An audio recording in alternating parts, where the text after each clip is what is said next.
For many years, my father woke up as early as 4 a.m. to get ready for work. He left the house before 4:30 a.m. and would return most times few minutes past midnight. We lived on the mainland. He worked on the island. What this meant is that to beat the constant traffic, he had to leave the house very early so that he could commute to his workplace that was miles away. And because traffic was often hectic at night as well, he returned very late. Each time, I would watch him eat his almost cold meal, which mom had prepared hours earlier. Afterwards, he would watch a few minutes of TV, then go to bed some minutes past midnight, to wake up again by 4 a.m. He did this for years, and I was constantly shocked each time I thought about it. When he finally left the job years after I had graduated from college, he got a pension of about $1,500. We were happy. We thought that would be the end of poverty for us, and we would walk straight into paradise. Weeks later, I heard my parents shouting and brawling at each other. It would be the first of many more shouting and brawling. What were they shouting about? Well, my dad had thought he'd gotten his hands on quite a large sum of money he'd never had in a long time, and so the poor man had begun to have the best pleasures he couldn't have in a very long time. All too sudden, in a matter of days, the $1,500 pension had dwindled to almost nothing. Where my mom had seen the possibility of us crawling out of poverty with such amount of money, my dad had seen a chance to have the fun he'd never had in all his life. Years later, he would complain and continually mourn about why he was so poor, even though he grew up working so hard, much more than most of his mates. I had worried about this too for a long while, but after that $1,500 incident, I began to understand why my dad was poor and would remain poor even though he always worked hard. This is my own story. You would think I learned from my dad's horrible mistake. Well, I choose to believe I acted like a chip after the old block once. At one time when I had just left the university, I was dead broke and yet determined never to get a job. I was going to build a business from scratch and succeed at it. First, you have to know I had never started any business before now, and so had never known success or failure in business. Secondly, I was proud and sure about my ability to succeed in business, that I never bothered to read too much of business books. I was convinced I was above most of the mistakes and pitfalls those few business books described. So I got lucky. My first business picked up and fast. I was earning so much money, I didn't know what to do with it. I figured since I had so much money and there was plenty where the money was coming from, I could do lots of giveaways. So I became Santa Claus, giving money away as much as I could. If I saw a need, even if it wasn't my business, I gave money for it. If you told me you needed money for breakfast, I wouldn't only give you money for breakfast, I would top it up with the money for your lunch, dinner, and even enough to pay your bride price. Just kidding, but you understand. I thought I would continue to have money because jobs were coming, but lo, the snowstorm hit hard when all of a sudden, clients stopped coming, jobs stopped coming, money stopped rolling in. I was dead broke. I was so dead broke, I saw the lowest denomination of my country's currency 6 months later and wondered, wow, they still made this note? I was so broke I hadn't seen or touched money in a long while. Don't ask me how I ate, okay? I fed off of people. Years later, after experiencing a bit of fresh air in my finances, I wondered why I worked so hard and still became broke for a long time. I also considered a lot of people who were in my shoes.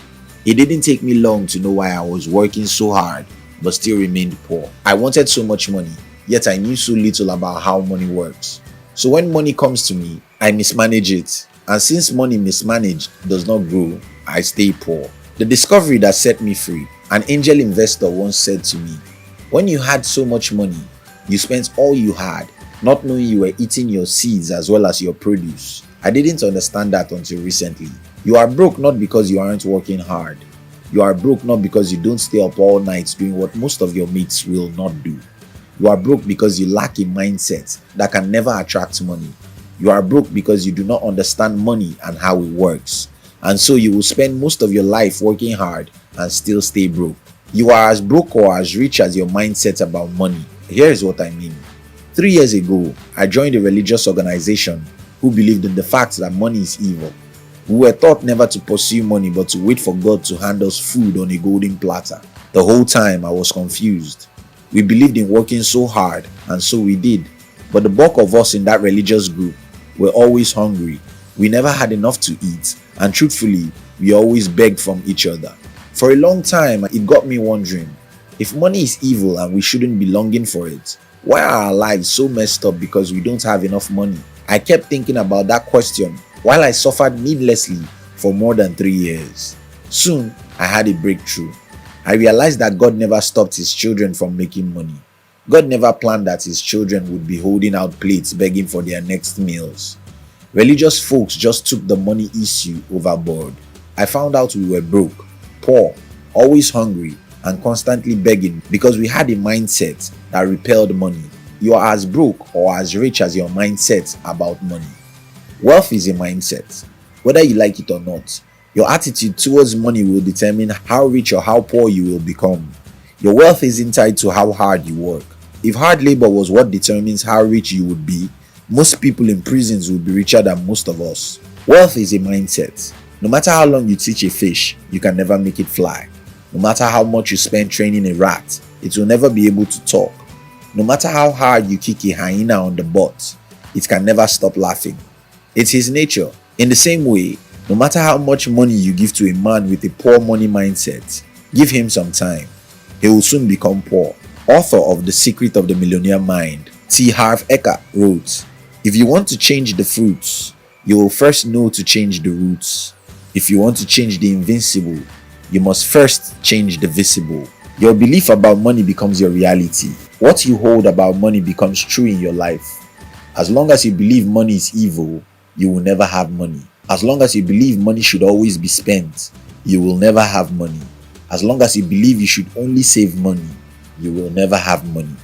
As long as you believe money is everything and your only means to true happiness, you will never have enough money to make you happy.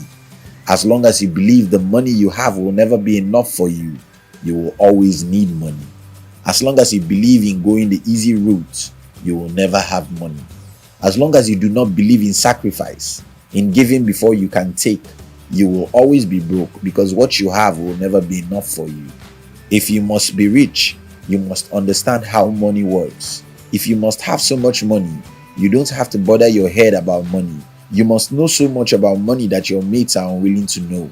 You must read books on money, watch videos on money, attend seminars on money, etc. Do what the rich do, and you will always have money. Think like the rich, and you will become rich. Think like the lowlife, and you will end in the gutters. You're a result of your mindset. You will realize then that hard work is not often a guarantee for wealth. Sound knowledge about money and having a rich mindset is. If this video inspired you, like this video. We love you.